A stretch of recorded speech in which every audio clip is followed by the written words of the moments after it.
micrófono. Tuve un problema con mi computadora y bloqueé mi clave de Zoom. Pero bueno, pues vamos a empezar con la clase. La clase que nos ocupa hoy es la neumonía. Y neumonías pues pueden ser o bacterianas o virales o parasitarias o la etiología. Cuando hablamos de neumonía no necesariamente nos dice cuál es el agente etiológico, y eso a mucha gente lo confunde. Por definición, la Organización Mundial de la Salud dijo que una neumonía es una infección del parénquima pulmonar provocada por una variedad de microorganismos adquiridos fuera del ámbito hospitalario. Aquí estamos hablando de una neumonía adquirida en la comunidad. Eso significa que es una neumonía que fue adquirida fuera del ámbito hospitalario, porque las neumonías se dividen en esos dos grandes grupos: la que se adquiere en la comunidad y la que se adquiere en el hospital. Bueno, entonces, ¿qué es? En la definición de la Organización Mundial de la Salud nos dice no solo que pueden ser varios organismos, sino que esto provoca la inflamación del parénquima pulmonar y de los espacios alveolares. Y después complementa que la neumonía es una patología que adquiere la población en general y se desarrolla en una persona no hospitalizada o en pacientes hospitalizados que presentan esta infección aguda entre las 24 y 48 horas después de su internamiento. Eso significa que aun cuando un paciente hace neumonía en el hospital, si el tiempo de incubación, si suponemos que ya venía con el problema y solo se manifestó dentro del hospital, entonces se clasifica como una neumonía adquirida en la comunidad. La importancia de esto es el tipo de gérmenes. No tratamos igual una neumonía que se adquiere en la comunidad a una neumonía que se adquiere dentro del ámbito hospitalario. Ustedes van a escuchar y habrán escuchado hasta ahorita mucha gente asumir que lo que tiene es neumonía, y se confunden mucho en cuanto a qué es una neumonía. Yo lo vivo todos los días con mis pacientes. Básicamente nosotros los médicos le decimos a la infección de la vía respiratoria aérea, la nombramos en función de lo que se afectó. Es decir, si lo que se afecta es nuestra vía aérea superior y solo es la nariz y la vía aérea más superior, pues le decimos rinitis. Si es la faringe, le decimos faringitis. Si es la laringe, le decimos laringitis. Y si son los bronquios, le decimos bronquitis. El término para la infección y la inflamación del parénquima pulmonar es neumonía. Quiere decir que hay pacientes que van a pasar por rinitis, faringitis, traqueitis, laringitis, y finalmente van a hacer una neumonía. Es el nivel al cual tenemos la infección, y básicamente eso es lo que nos define una neumonía. Es un agente etiológico infeccioso en la vía aérea más distal que tenemos, que son los alvéolos. Cuando los alvéolos se inundan de exudado por un proceso infeccioso, eso es lo que llamamos neumonía. Entonces, como pueden ver aquí en la definición, pues son muchos los agentes etiológicos, y a veces la gente y los mismos médicos también lo confundimos. Pensamos que toda neumonía necesariamente es bacteriana, y no. Puede haber neumonías virales como la que estamos viendo por COVID. Puede haber neumonías por parásitos. Hay parásitos que afectan el parénquima pulmonar y hacen neumonías. Hay neumonías por bacterias y hay neumonías por hongos. No son excluyentes una de la otra. No significa que un paciente con una neumonía bacteriana no pudiera tener una sobreinfección con hongos. De hecho, es algo relativamente común, pero habitualmente se logra encontrar, o le echamos la culpa solo a un agente etiológico. Entonces, esa es la definición de la neumonía adquirida en la comunidad. Bueno, esa es la definición de la Organización Mundial de la Salud. En cuanto a la etiología, no sé si la etiología iba a hablar alguien más acerca de la etiología. Sí, doctor, yo. Ok. Bueno, entonces si quieres continuar. Sí.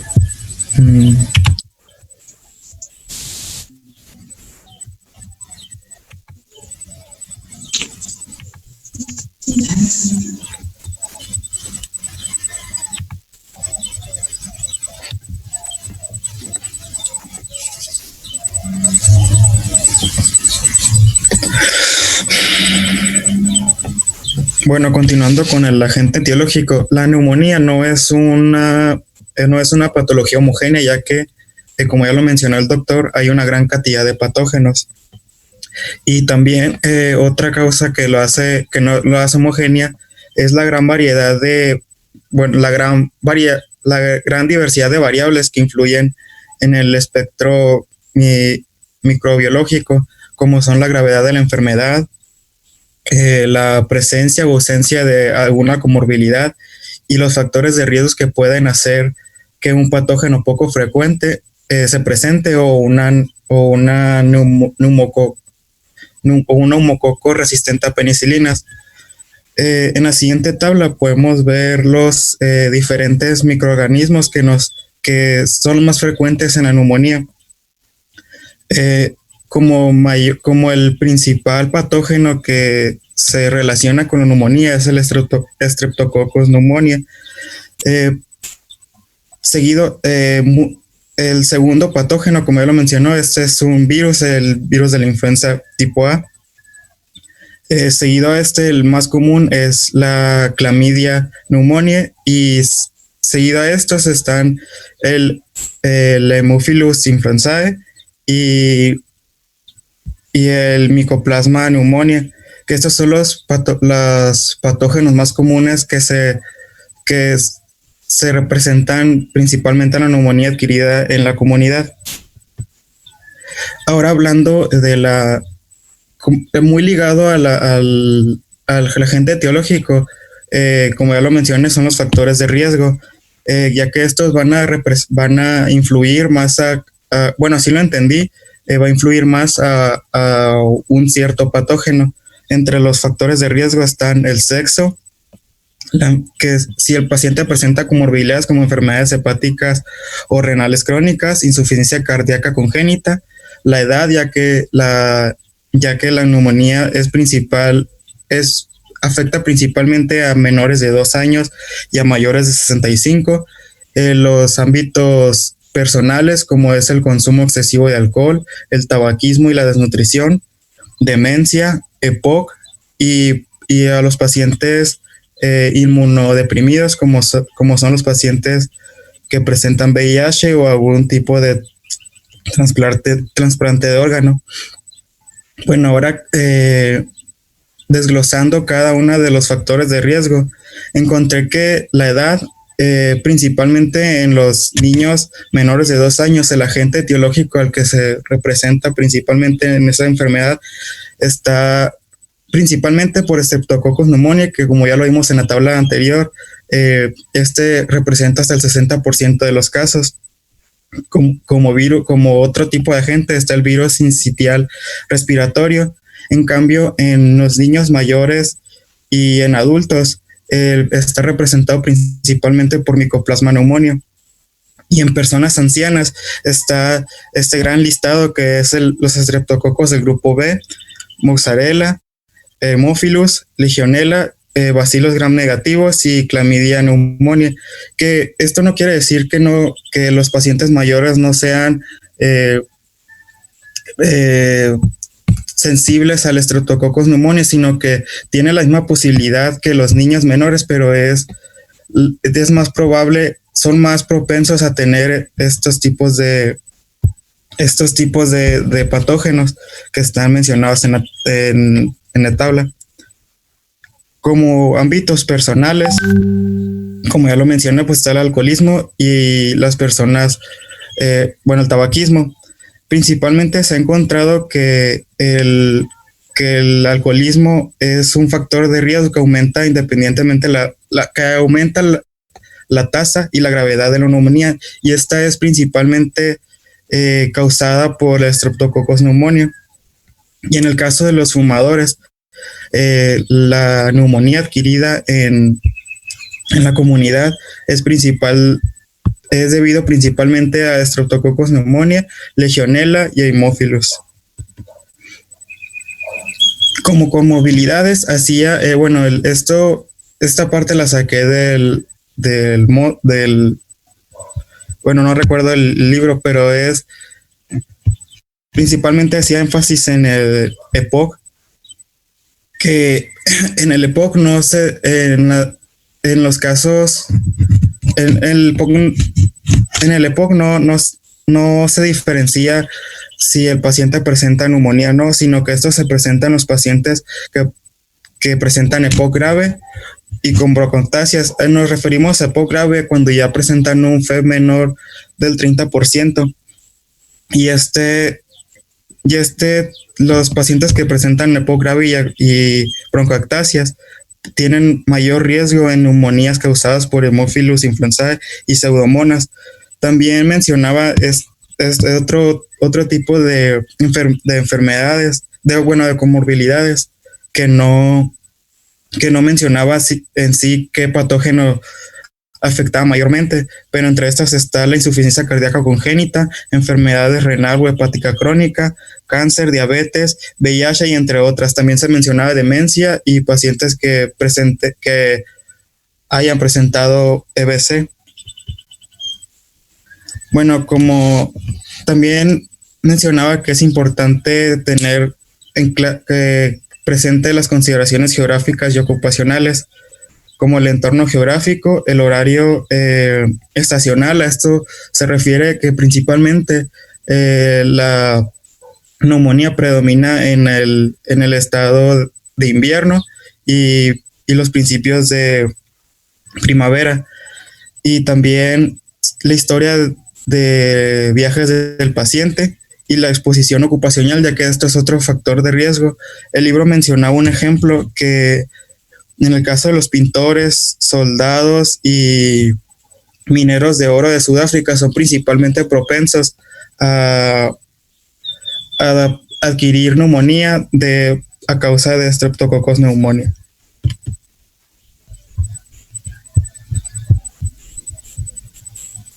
Bueno, nada más quiero hacer un comentario aquí. Sí es importante los antecedentes, no hay... Tal vez el ejemplo más claro es que tiene características de la epidemia de SIDA, solo se veía en pacientes oncológicos. Cuando en los 80 se empezó la epidemia de SIDA, se empezó a ver un agente etiológico prácticamente era desconocido y es una enfermedad exclusiva de pacientes con inmunosupresión muy severa. Ellos pues pueden hacer básicamente una neumonía por lo que sea, pero neumocisis es una enfermedad marcadora de una inmunodeficiencia severa.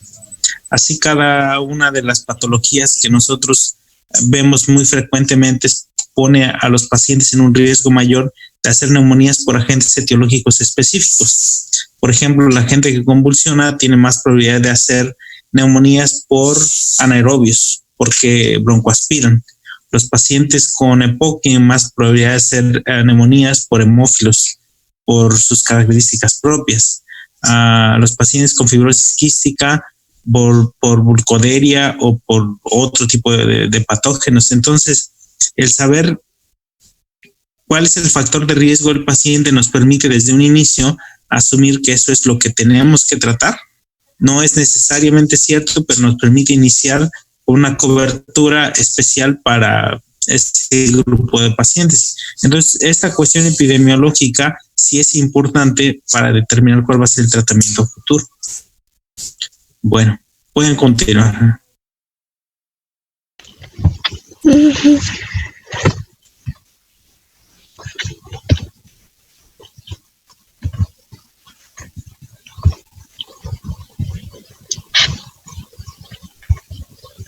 Bueno, pues, ¿sí se escucha?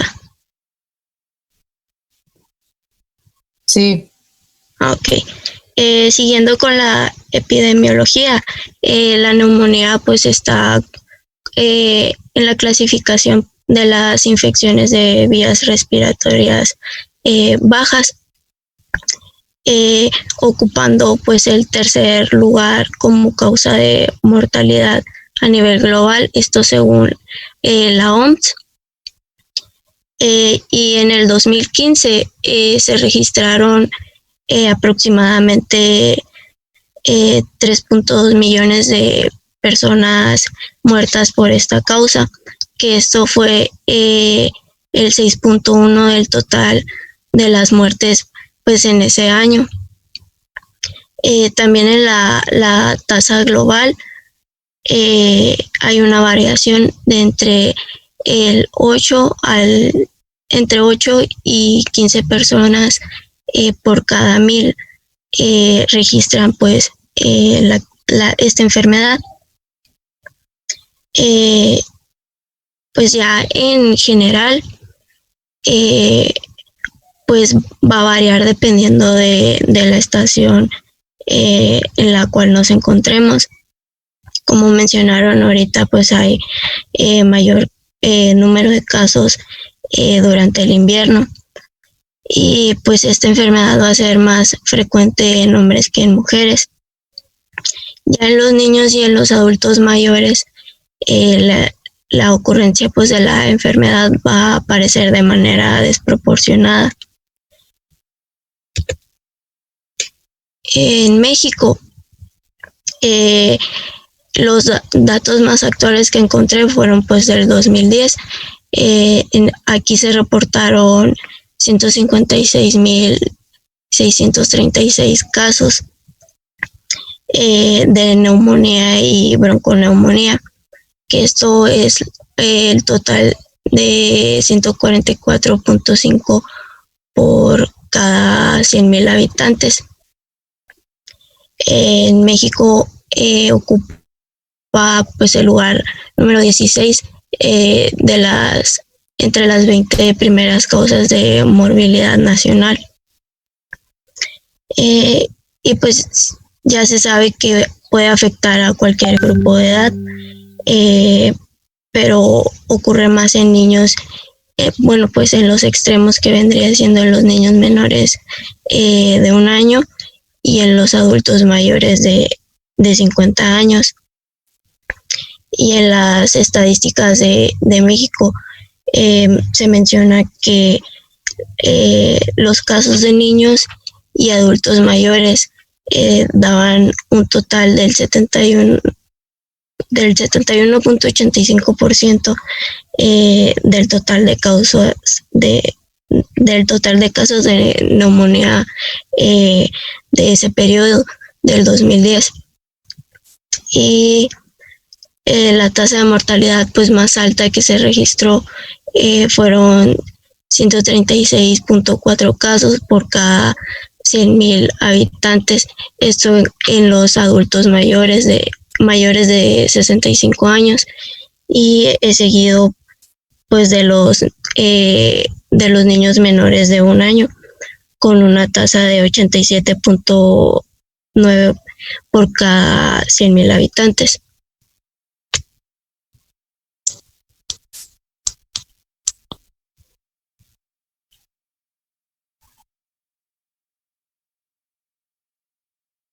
Les voy a compartir mi pantalla.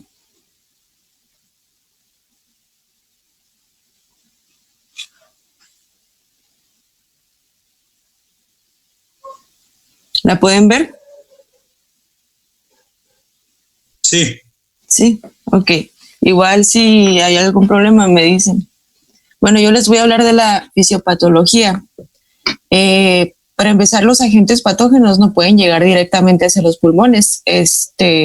Afortunadamente contamos con ciertas barreras y mecanismos inmunitarios que nos facilitan la defensa contra estos agentes.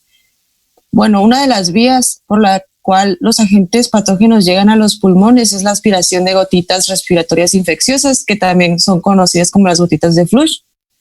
La aspiración de contenido bucofaríngeo, como lo había mencionado el doctor anteriormente, y ahorita se los voy a mencionar yo también.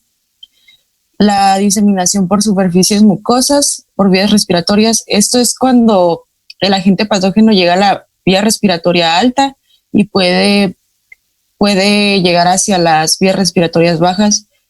Y la cuarta, la diseminación hematógena. Bueno, Para esto hay que recordar un poco sobre la anatomía de las vías respiratorias. Recordemos que la vía respiratoria alta contiene las fosas nasales y a la faringe. La vía respiratoria baja, pues está la laringe, tráquea, los bronquios y sus ramificaciones, los bronquiolos y pues por ende los pulmones, ¿no? Bueno,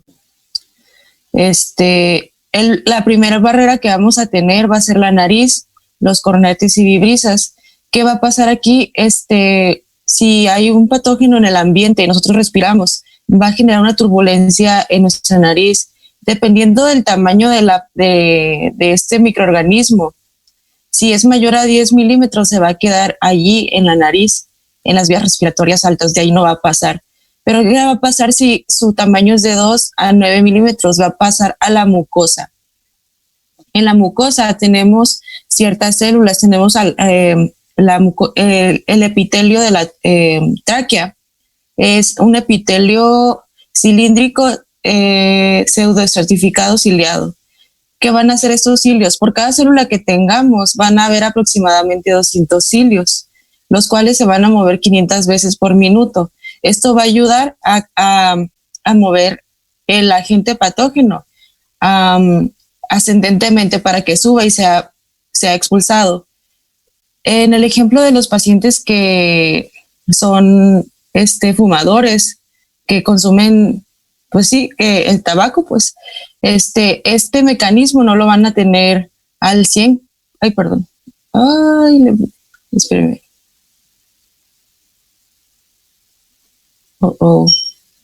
Espérame, voy a salir y lo voy a volver a poner.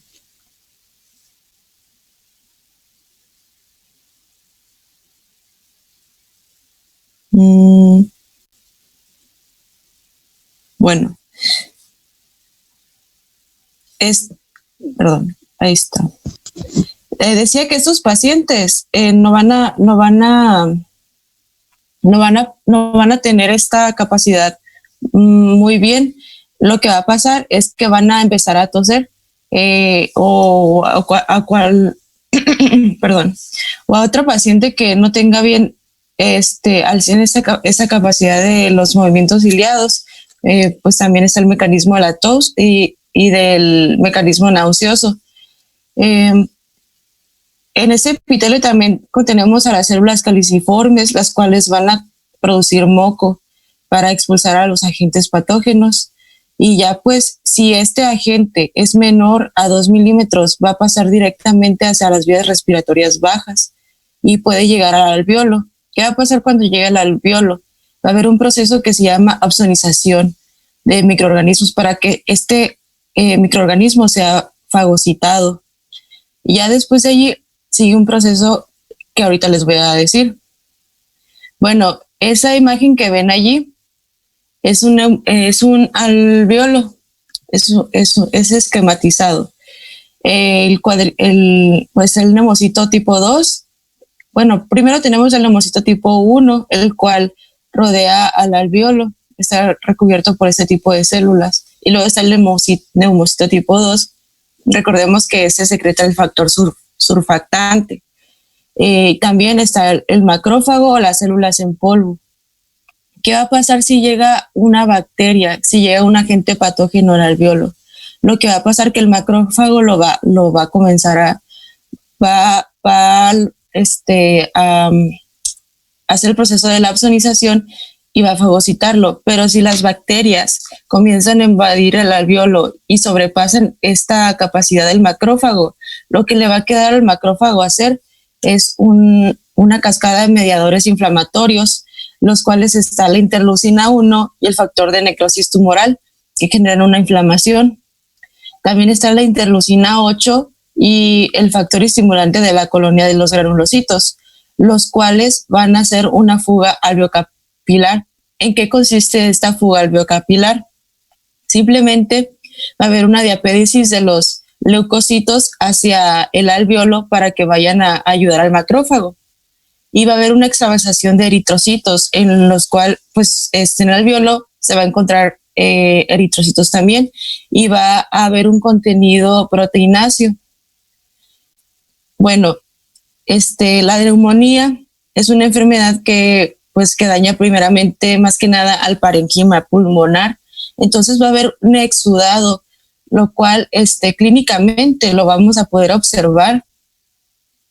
Se van a oír estertores y debido a que no va a pasar bien el oxígeno, va a haber una hipoxemia. Recordemos que la hipoxemia es cuando la saturación de oxígeno es inferior al 92%.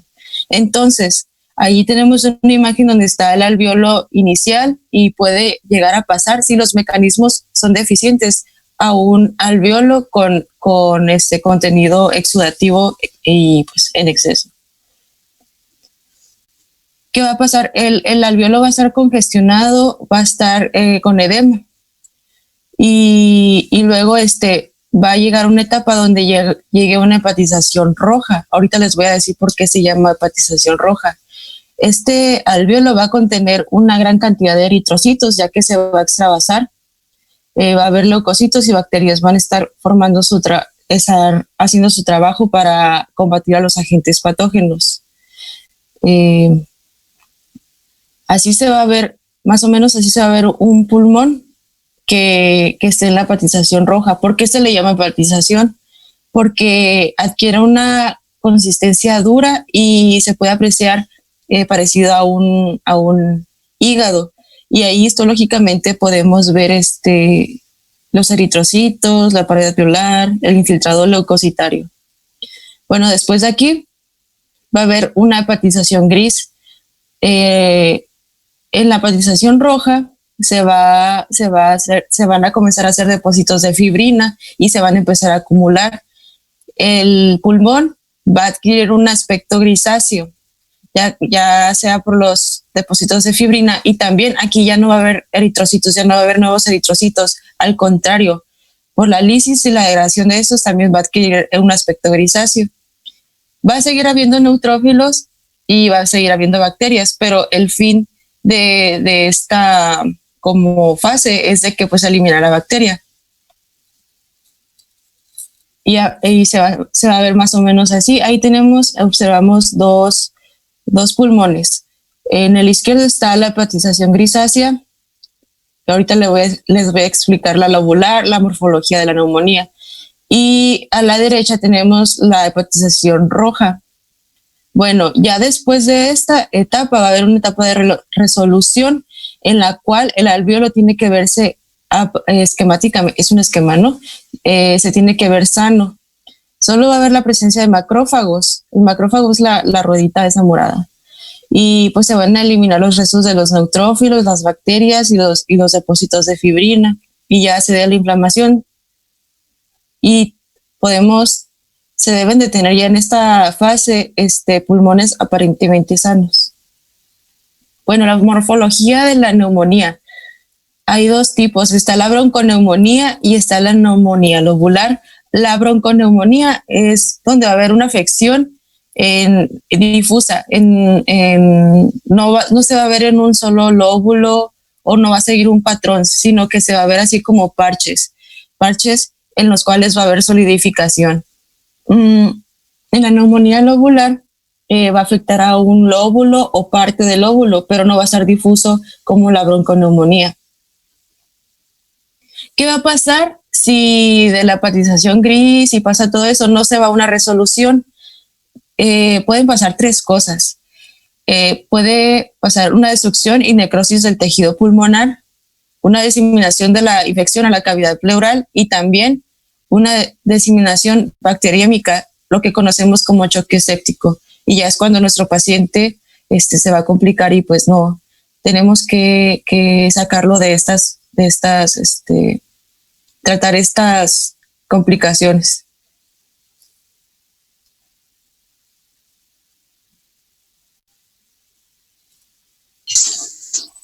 Ok, gracias.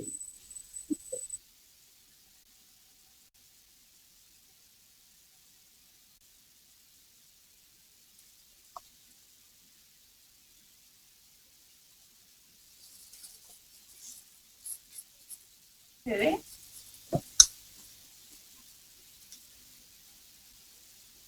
¿Se ve la pantalla? ¿Ven la Sí. pantalla? Sí, sí. ¿Sí se ve la presentación?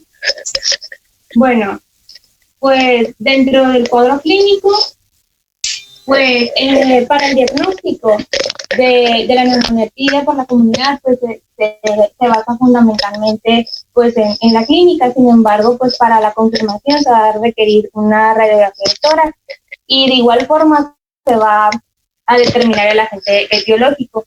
Mi compañera Reina les iba a mencionar la clasificación que había de neumonía típica y neumonía atípica, que básicamente cada una se identifica por el tipo de patógeno que pues que maneja cada una, y pues la tos y la expectoración pues son más comunes en la neumonía típica, ya que la atípica pues es una tos no productiva, y pues hay otras diferencias, ¿no? Que son las que nos van a ayudar a tomar un tratamiento adecuado para la neumonía. Pero pues ahorita nomás les vamos a hablar de las características del cuadro clínico, que básicamente pues es una evolución aguda. Se va a caracterizar por un malestar general, fiebre, acompañada de escalofrío. La tos se presenta en un 90%, que puede estar acompañada o no de expectoración. Va a haber dificultad respiratoria, dependiendo de las características del huésped. Dentro del malestar general, es muy común los dolores de cabeza, la diarrea, el vómito, el decaimiento, las náuseas, y se pueden presentar mialgias y sudoración nocturna. Se va a realizar un examen físico, el cual puede presentar taquicardia, taquipnea y fiebre, y el examen pulmonar nos puede presentar disminución del murmullo pulmonar, crepitaciones, broncofonía, egofonía, dolor pleurítico en el 50% de los casos y hemoptisis en un 15% de los casos. La broncofonía pues es el aumento de la resonancia de la voz. La egofonía es cuando la voz se escucha temblorosa, y pues la hemoptisis es la expectoración de sangre, ya sea proveniente de los pulmones o de los bronquios. Los signos y síntomas van a ser muy variables, y no se ha demostrado que de manera aislada uno de estos síntomas nos puede ayudar a predecir o descartar pues la enfermedad. Igual va a depender de las características previas del huésped, de compromiso pulmonar y de la mayor o menor proximidad que tenga a la pared costal. En los pacientes de edad avanzada o inmunodeprimidos, es común que estos síntomas estén silenciados. Entonces es más común que presenten debilidad general, disminución de apetito, estado mental alterado, incontinencia o descompensación debido a enfermedades subyacentes. La fiebre va a estar, pues no es muy común en personas mayores, entonces va a estar ausente en un 30 o 40% de los pacientes. La taquipnea se va a presentar después de otros signos o síntomas, y la taquicardia se toma como un signo inicial común, pero es poco frecuente también que se presente. La población el diagnóstico para esta población se retrasa debido principalmente a la fiebre y al estado mental alterado. Entonces, al retrasarse el diagnóstico, pues se retrasa el tratamiento con antibióticos y favorece pues la mortalidad de estos pacientes. Y ya sería todo.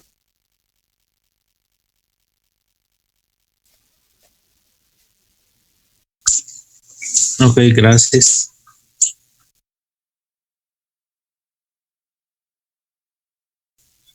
Bueno, hasta ahí llegamos.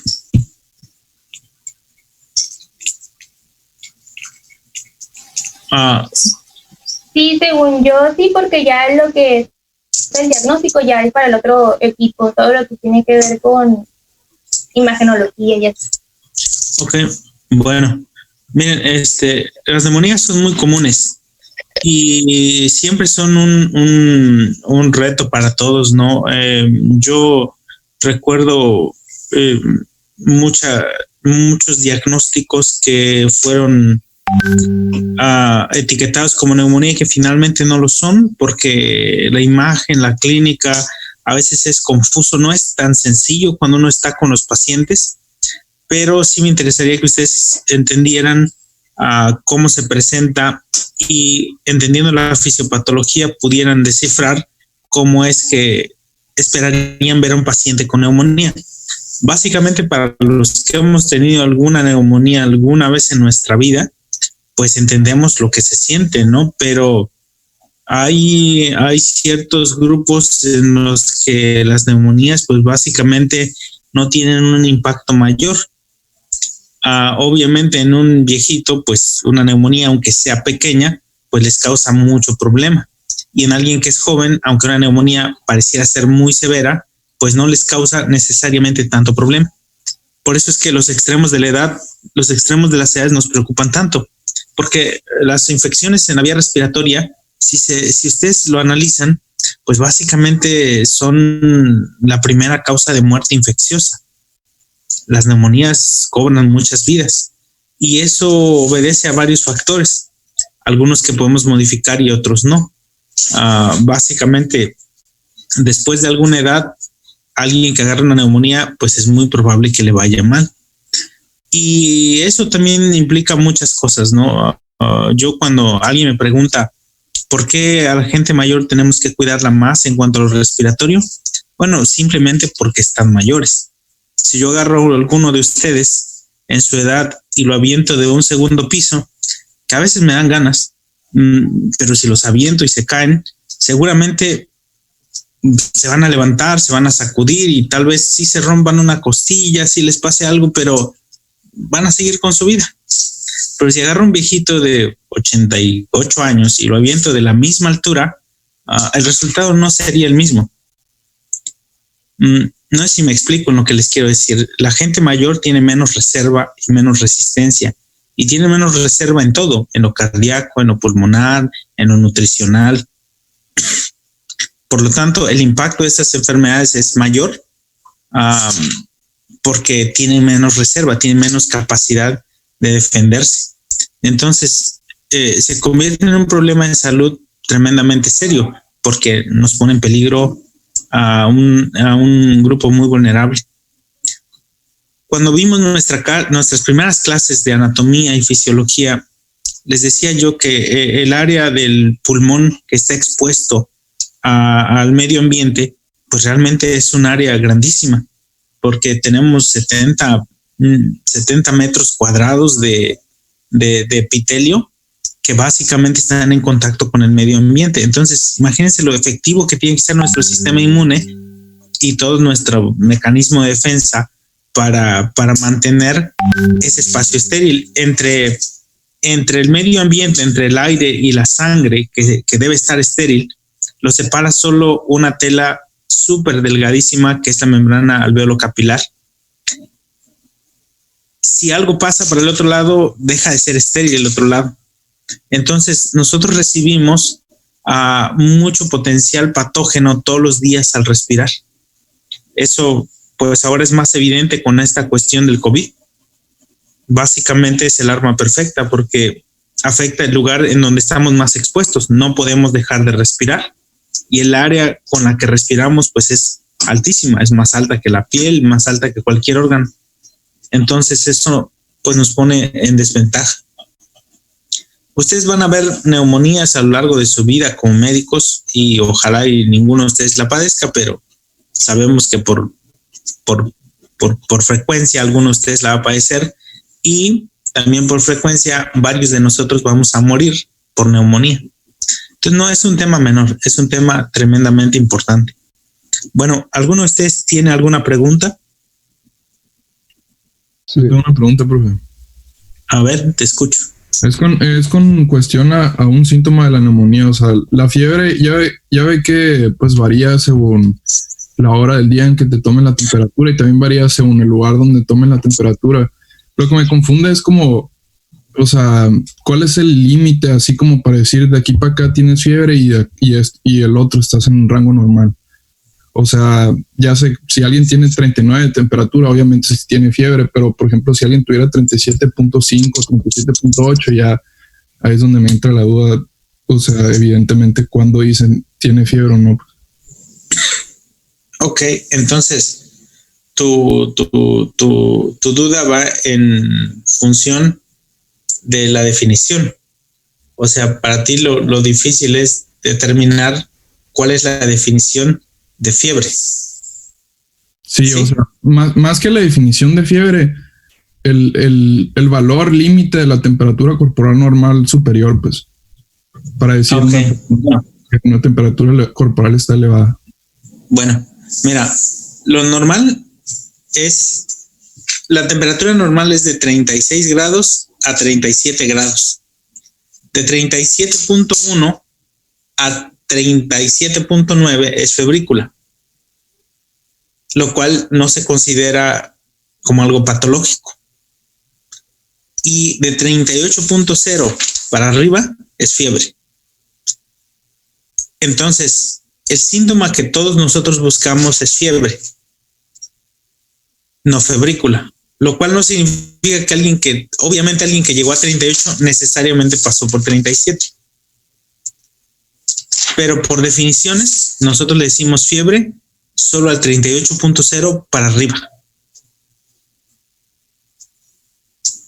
O no sé si eso responde a tu pregunta, sí, pero... Sí lo responde. Y ese valor es de la temperatura tomada en la axila o en la boca o cualquier lugar donde la tomes. Es en cualquier lugar donde la tomes. Obviamente, en los sitios en donde lo tomes va a tener más sensibilidad, porque tiene más sensibilidad si lo tomas en una mucosa, así lo tomas en la piel. Es decir, el valor sigue siendo el mismo, pero tiene más sensibilidad si lo tomas en una mucosa, pero el valor no se mueve. Puede ser que en la sensibilidad te falle un poquito y saques de esa normalidad a alguien que se la tomas en la axila. Pero bueno, es una cuestión de sensibilidad y eventualmente ustedes van a aprender a tomarse ciertas concesiones, ¿no? Porque si bien eso es un signo, pues si yo veo a alguien que tiene 37.9, pues por definición no tiene fiebre, pero no sé en el contexto si va para arriba y va a pegarle al 38 o tenía 38 hace 5 minutos y va para abajo. Entonces, sí, es una cuestión que eventualmente ustedes van a tener que discernir como médicos. Por eso se creó el término de febrícula, que si bien no es el término patológico que nos interesa, pues sí nos implica que hay algo que no está bien y que puede derivar o puede finalizar en fiebre, ¿no? Y la fiebre sí es muy común en las neumonías. De hecho, en la neumonía por COVID es el síntoma más común, la fiebre. Ok, profe, entonces, si entendí bien, normal es de 36 a 37 grados y de febrícula es de 37.1 a 37.9 y fiebre es a partir de 38 grados. Así es. Ok, gracias. Bueno, ¿alguien más tiene una pregunta? Yo tengo una. A ver, escucho. Dentro de lo que es la bronconeumonía versus la neumonía, ¿cuál hace más daño y cambia la terapéutica para ambas? Bueno, esa es una muy buena pregunta y te la agradezco porque, mira, después de todos los años de medicina, después de años en medicina interna y después de ser 2 años residente en neumología, aún no podía responder esa pregunta. Y se la hacía a cada persona que me encontraba yo de mis maestros. Decía, oiga, ¿cuál es la diferencia entre neumonía y bronconeumonía? Y escuchaba yo muchas definiciones distintas y había gente que me decía, bueno, es que una bronconeumonía sucede en niños y la neumonía sucede en adultos, y básicamente es algo que es muy, muy contradictorio, porque como les dije hace rato, nosotros le decimos a la infección en función de lo que afecta. Entonces, si nosotros tenemos un paciente que tiene una neumonía porque tuvo una diseminación hematógena, como nos dijo la doctora hace rato, que es una de las vías por las cuales podríamos tener una neumonía, entonces solo tendremos la neumonía porque solo se afecta el parénquima pulmonar puro, los alveolos, los sacos alveolares. Pero si tenemos una neumonía que empezó con una gripe, y hicimos una rinitis, y después una faringitis, y después una laringitis, y después una bronquitis, y después una neumonía, pues es difícil decirle, bueno, este paciente tiene rino, faringo, laringo, tráqueo, bronquio, neumonía. Entonces, para mí personalmente, es un término que no deberíamos de usar. No hay una diferencia real entre una neumonía y una bronconeumonía en términos clínicos. Si la vía de infección fue descendente, si fue del árbol bronquial a los alveolos, entonces se valdría decirle bronconeumonía. O sea, sí se vale. Pero si fue descendente, entonces tal vez sería más válido decir rino, faringo, laringo, tráqueo, bronconeumonía. ¿Sí me explico? O sea, es solo redundar en el término. Lo que nos decía la doctora hace rato es que una bronconeumonía no es lobar. Una bronconeumonía afecta más lóbulos, lo cual pues puede ser cierto y lógico, porque si te afecta el árbol bronquial tienes la capacidad de afectar todo el árbol bronquial, por lo tanto vas a tener focos en distintas áreas del parénquima pulmonar. Pero sí es un término que desde mi punto de vista no debería ocuparse, aunque sí se usa en función de decir si es lobar es neumonía, si es multilobar es bronconeumonía, pero es un término básicamente de pediatras. Es difícil encontrar ese término en literatura de adultos y cada vez la usamos menos, ¿no? Sí existe en el CIE-10, sí lo pueden encontrar como bronconeumonía, pero básicamente se relaciona a una neumonía multifocal. Pero yo personalmente sí no uso el término, y creo que crea un poquito más de confusión. Bueno, no sé si respondí tu pregunta. Sí, muchas gracias. Pero sí, yo sí preferiría que ustedes no hicieran una diferencia entre neumonía y bronconeumonía. En todo caso, sería mejor decir neumonía lobar o neumonía multifocal. No, eso ya nos quita, porque básicamente no hace una diferencia en el tratamiento, ¿no? Si yo veo a alguien y me dicen tiene bronconeumonía y veo a alguien y me dicen tiene neumonía, pues básicamente mi tratamiento no va a cambiar en función del nombre, y sí la confusión, ¿no? De ver, bueno, qué es más grave, que entonces esa es mi respuesta para esa pregunta, que la verdad me costó mucho trabajo llegar a esa conclusión, porque yo tenía maestros que se conflictuaban entre que era una bronconeumonía y que era una neumonía, ¿no? Bueno, ¿alguien más tiene alguna pregunta? Yo tengo una duda, doctor. A ver.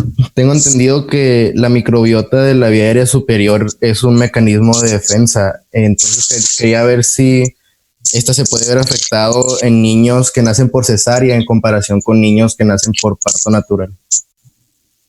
Bueno, la microbiota se va construyendo a lo largo de nuestros primeros años, ¿no? Y ese también es un concepto interesante, y qué bueno que tocas el tema, porque miren, hay gente, por muchos años creímos, ustedes agarran un libro de hace 10 años y dice la vía aérea inferior es estéril, y eso no es cierto. Hay una microbiota dentro de la vía aérea inferior, ya sabemos que no es estéril. Y en la vía aérea superior obviamente también la hay. si hay una diferencia entre los primeros años, entre un neonato y que nace por cesárea o alguien que nace por parto, desde mi punto de vista, no. Porque la microbiota se va a empezar a construir. Sí puede ser que en ese momento, pero ellos sí están estériles en el momento en el que nacen. Y la vía por la que nacen, desde mi punto de vista, no crea una diferencia en cómo se genera su microbiota. Es decir, para mí, un niño que nace por cesárea, a alguien que nace por parto, no tiene un factor ni protector en cuanto a la microbiota de la vía respiratoria. No así, y si es distinto en alguien que es amamantado o no es amamantado. ¿No? Obviamente, el amamantar a un niño sí le crea un factor protector en la generación de la flora bacteriana, no solo respiratoria, sino intestinal, y les crea una ventaja. No es una ventaja superior, porque algunos pues, pueden llegar a ser hasta neumólogos. No significa que hay una desventaja pero sí puede haber una diferencia. Pero en cuanto a la vía por la que nacen, pues la respuesta es no. Gracias, doctor. Bueno, pues yo creo que el tiempo ya nos alcanzó. Bueno, ahí les voy a hacer unos comentarios después, pero a las 7:16 verifiqué quién estaba. Teníamos 34 participantes, lo cual quiere decir que había 6 que no estaban y hubo otros que se unieron después.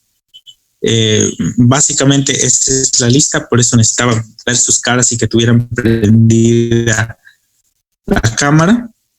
Yo estuve revisando eso en el tiempo de la clase. Gracias por los que estuvieron y gracias por quien no estuvo también. Cuídense mucho y nos vemos mañana. Gracias. Doctor. Gracias, doctor. Adiós. Gracias, doctor.